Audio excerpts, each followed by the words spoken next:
United Nations Secretary General Antonio Guterres has strongly condemned the bombing of the ceremony in Iran to honor former Iranian top commander Qasem Soleimani. Secretary General strongly condemns the attack today on a memorial ceremony in Kerman City in the Islamic Republic of Iran, which reportedly killed more than 100 people and injured many more. The Secretary General calls for those responsible to be held accountable. And the Secretary General expresses his deep condolences to the bereaved families and the people and the government of the Islamic Republic of Iran, and he wishes the injured a speedy recovery. Well, our special correspondent, Karl Bostic, joins us from Tel Aviv to discuss more on this. Karl, great to have you on Newsday. Thank you for joining us. Are we getting any closer to a regional war after the assassination in Beirut and the explosions in Iran? Good afternoon. Well, if you look at, the combination of events that targeted killing the assassination of the Hamas number 2 in Beirut the other day, that's Sahel al-Aruri, who was, hit by a surgical strike in a Hezbollah stronghold in Beirut. Then the following day, you have these twin explosions in Iran, marking the 4th anniversary of the former Iranian general Qasem Soleimani, in which initially they were saying more than 200 were killed, now maybe no more than 60 or 80 or so. In both cases, both Hezbollah and both Iran threatening retaliation against Israel. But to get to your answer, I think in the end, yes, there'll be some sort of retaliation response, but no one wants a war. No one wants a wider war for different sets of reasons. Hezbollah, for its part, they don't want to see the destruction that took place in the 2006 war. If anything, they want to continue bogging down Israel and Gaza. In other words, these tit-for-tat exchanges of fire on the Lebanese border with northern Israel has been enough to kind of distract Israel, because now they're withdrawing brigades from Gaza, in part because now it's been a 3-month war in Gaza. Some of them now will be redeployed to the north. That's the kind of thing that Hezbollah does want to do. At the same time, however, they've been drawing so many red lines since August, saying that any attack on Lebanese soil against a Palestinian, Syrian or Hezbollah will be met with a response. So yesterday, speaking 1.5 hours, Hassan Nasrallah said that there will be a response and there will be punishment. But you have to keep this in mind also. Punishment does not mean necessarily striking into Israel, for example, Haifa or Tel Aviv, where I am right now, which they have the capability of doing. I'm more than 100 miles from the northern border of with Lebanon, and they can strike Tel Aviv easily. However, they don't want that kind of a retaliation, because then that could elicit a response from Israel to Beirut. That strike against Beirut was the first time Beirut had been hit since the 2006 war. So they don't want a repeat of that.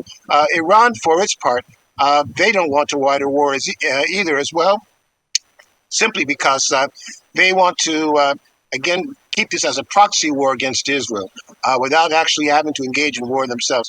One commentator on Israeli TV said that Iraq is still living with the memory, living with the trauma of the Iran-Iraq war of the 1980s. That's like 30 years ago, where hundreds of thousands of people were killed in that war.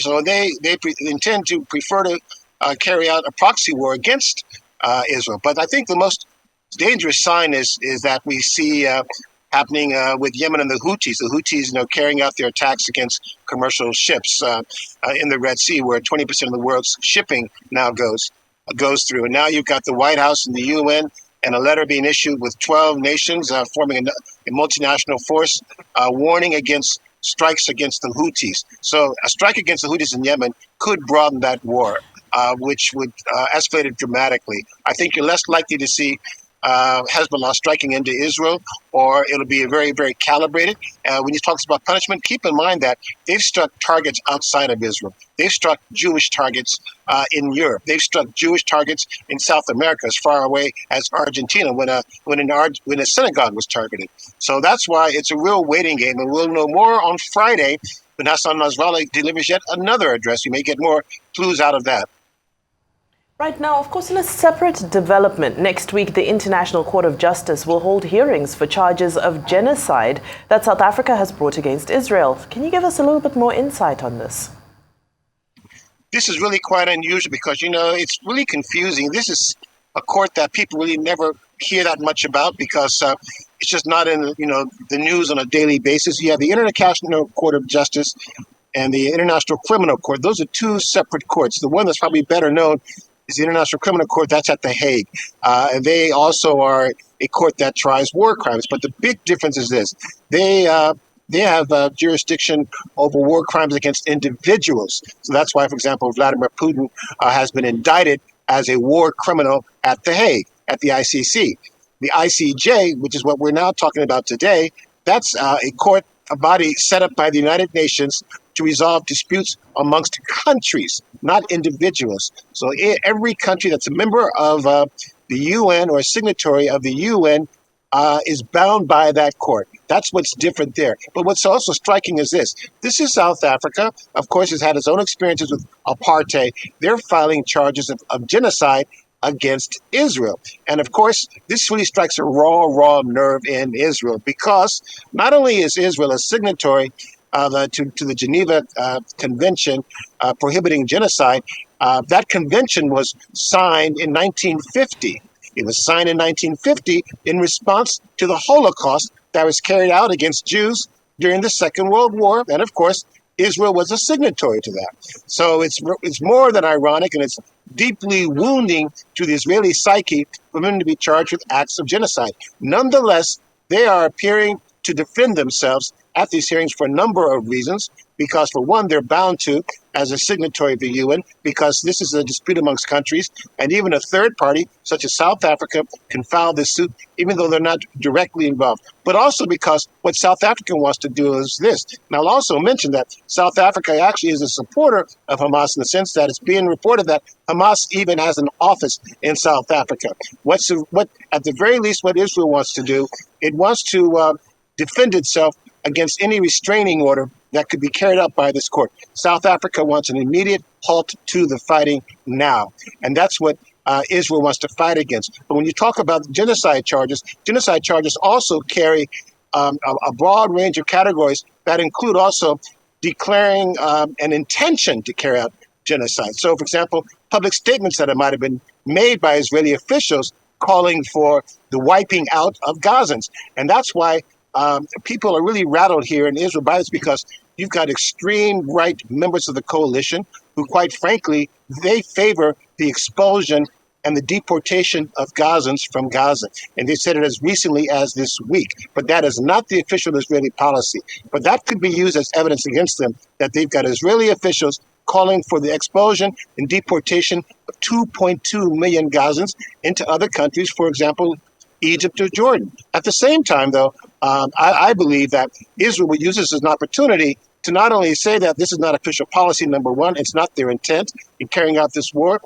This war was triggered by the rampage, the slaughtering that took place on October 7th, the attacks against Israel in which more than 1,200 people were killed, but also the atrocities which included systematic acts of sexual violence. And I think they want to go on the record there saying that Hamas was weaponizing sexual violence as an act of war that they actually almost legitimized, shall we say, feel should be legitimized, in which they are now still carrying out. It's reported against hostages that are in captivity in Gaza. Well noted, Karl.